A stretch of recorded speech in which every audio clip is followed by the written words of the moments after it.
Well guys, welcome to my channel, and this is my review of the Vivo X300 Ultra. I'm just going to get straight to the point because I don't want to waste you guys' time. I had this phone ever since April 4th, the morning of April 4th, and I'm one of the first people in the world to get this phone, except for the Chinese reviewers. I bought this phone with the photography kit at $1,900. I know it's a little bit expensive, but I got it a little bit higher because I wanted to get it earlier than expected. So let's get to the phone. So this is Vivo's newest flagship, one of its biggest competitors to the S26 Ultra, which is right here. Let me show you guys the S26 Ultra and the Xiaomi 17 Ultra. That's their competitors, and also there's going to be an upcoming phone called the Oppo Find X9 Ultra. But let's forget about those phones. Let's just talk about this one. This phone, I'm gonna talk about the specs and what it's actually like on paper. This phone rocks a upgraded main camera and a telephoto camera. The ultrawide is the same, as exact same as last year. The ultrawide is the Sony LYT 818. Okay, the sensor size is 1/1.28 inch, and it's the largest ultrawide camera in any smartphone today. There's no competition in ultrawide. You shouldn't watch any videos in the ultrawide because there's no competition to this phone in the ultrawide sector, because it's such a large sensor. You don't even have to worry about it. It's actually the same size as the iPhone 17 Pro Max's main camera, and the sensor size is technically bigger than the S26 Ultra's 200 megapixel main camera. So the ultrawide on the Vivo is bigger than the S26 Ultra. I'm just saying the specs on paper. I'm going to actually get to the point what it actually means in real life.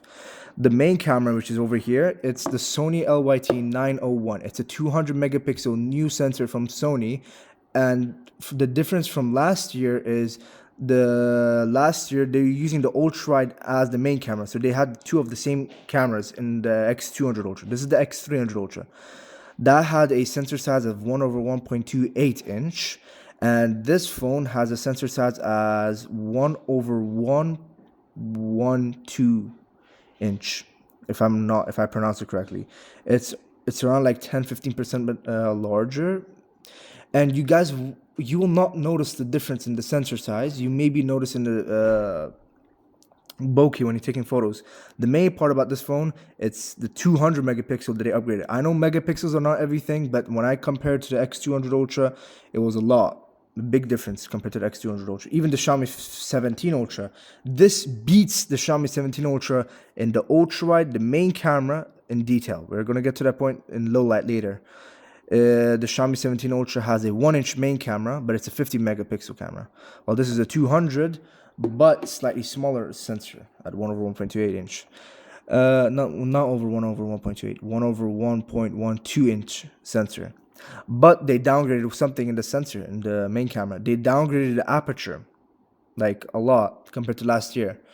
And what aperture does is basically the wider the aperture, the more light gets in, and it should be better for low light photos.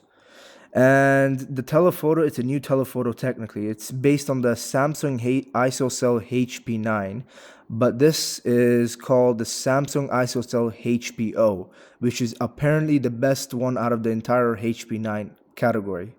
There's the HP9, there's a HPB, there's a HPE, and there's a HPO. The O is the newest and the greatest from Samsung. Next year, there's going to be a new upgrade to it, but we're going to talk about later. On paper, this is an upgrade in terms of camera, but in reality, when you compare to the X200 Ultra, it's basically nearly the same. And I love Vivo with all my heart. I actually main this phone now. I'm not going to test any other phone until like the Oppo releases, because I already did all my tests. This phone is amazing, but this doesn't deserves like the, how do I say, this is a minor upgrade, but the upgrade is big enough. The minor upgrade is big enough to be considered as the best camera phone of 2026. I mean 2026 for now, until the Oppo Find X9 Ultra releases. But I'll tell you the main sensor. I mean the periscope. The periscope is 200 megapixels, right? And apparently a new sensor. They're advertising new stabilization, new sensor. But brother, I tested this fully in low light. in the daytime, in dark situations, everything, on buildings, on the sun. The X300 Ultra, it's a little bit worse than the X200 Ultra in low light, but the X300 Ultra, the 200 megapixel mode, seems sometimes like 50 or 70% chance beats the X200 Ultra. But that's only because of processing. But this phone takes a long time to process. The high resolution photos. It takes at least 10-15 seconds. Unlike other phones, you'll take like 2-3 seconds. This takes a lot of time, but it's worth it to wait that much. But this is the first phone in the world with dual 200 megapixel sensors. I know it's megapixels are not everything, but for this phone, for these types of phones, they do matter. And I'm gonna talk about the OS, the display. I'm gonna talk all about right now. So other than the cameras, the biggest upgrade I've ever seen in a Vivo phone is the speakers. This phone, before Vivo, was notorious of having very bad speakers, like the X300 Pro, the X200 Ultra, the X100 Ultra. They were notorious for having bad speakers and vibrations. This year, at least with the X300 Ultra, it's a significant upgrade in the speakers. I cannot fathom. I'm actually so surprised because how much this phone is better in the speakers than last year. It's louder. Not only it has louder speakers, better bass, more clear. It's such a significant upgrade. I don't see why people aren't talking about the speakers on this thing. Everyone's always focused on the cameras. This phone is amazing. And the speakers, vibrations, all sound amazing. I'm going to do a quick test right now against the Xiaomi 17 Ultra if you guys want to test, which is considered as one of the best speaking phones. This is the Xiaomi 17 Ultra. This is the Vivo X300 Ultra. Let's see, guys, what you prefer. Just in case, know that the Vivo X200 Ultra completely suffered in the speaker test. But the X300 Ultra is considered as very good speakers now. Let's compare. Listen to the Xiaomi.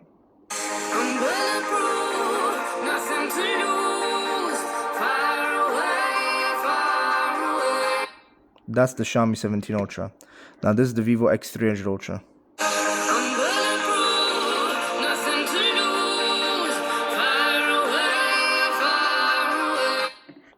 You see how louder the Vivo X300 Ultra is? And that was at max volume, guys. This is impressive from Vivo. Vivo is the only company that I've seen, except for maybe Oppo, right? That they actually focus on other aspects, not only like the big things like the cameras. The speakers, they fix it. They at least do it. Unlike other companies, if they have something wrong, the minor effects, they don't fix that. Only Vivo does. And I don't want to get copyright claimed or anything. This is a small creator.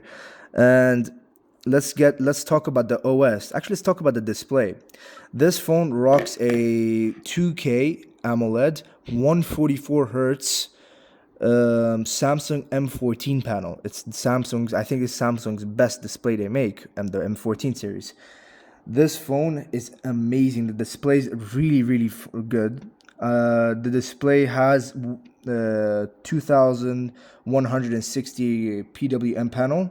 It's 6.82 inch. It's 1440p, which is 2K. It has 510 ppi display. Like, this phone is really nice. If you think the bezels are big, that's because I have a screen protector on.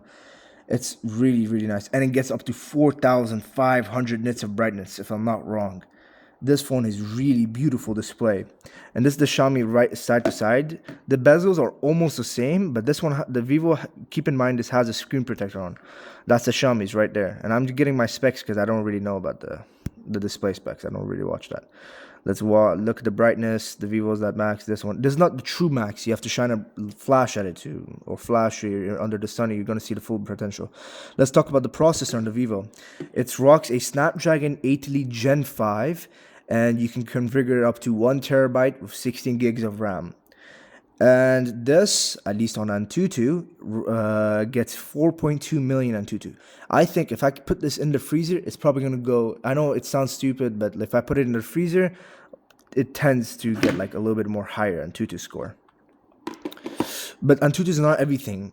This was the temperatures at Antutu when I did it. It was a little bit cold outside, but I did it. Okay? That's the scores right there. And the Geekbench scores are this. Without freezer. I did this a couple days ago, like maybe 1 or 2 days ago. And this is really impressive, especially compared to the Xiaomi. The Xiaomi runs 4 million Antutu with a freezer. I test my phones with freezer sometimes, with a freezer. And for my daily use, ever since it released, like April 4th, I ordered it and it came. This phone, the battery life is amazing. It's not, of course, on the Oppo X9 Pro's level, but this is still amazing. It's way better than the X300 Pro, which I'm actually recording on right now. Today, for example, I charged the phone a little bit, okay? Right now it's 2 a.m. At 1 p.m., the phone was 100%. I went outside, I took lots of photos. I use it like a normal phone all day long. Brother, this phone's battery is crazy, crazy good. It's a lot better, even though it's 100 million powers more than the X300 Pro. It's still way more optimized. Like you can guys see, around 1 o'clock I left until now. You see, until I charge it slightly. You see, let's just say till like 12 o'clock. In 12 hours, how many percent? Like 20-ish, 25%-ish. This phone's battery is really nice. It comes with 100 watts. It comes with a case. This is the case it comes if you get the normal phone, the 256 or the 512 or 1 terabyte. It comes with this. And if you get the photography kit, this comes with that. There's another lens. I don't have it with me right now, but it's really, really nice phone overall. And that's my small review, but I'm gonna test the cameras maybe tomorrow. Thank you guys for watching this video. If you do even watch, make sure to maybe subscribe if you want. Have a good day, guys. Bye.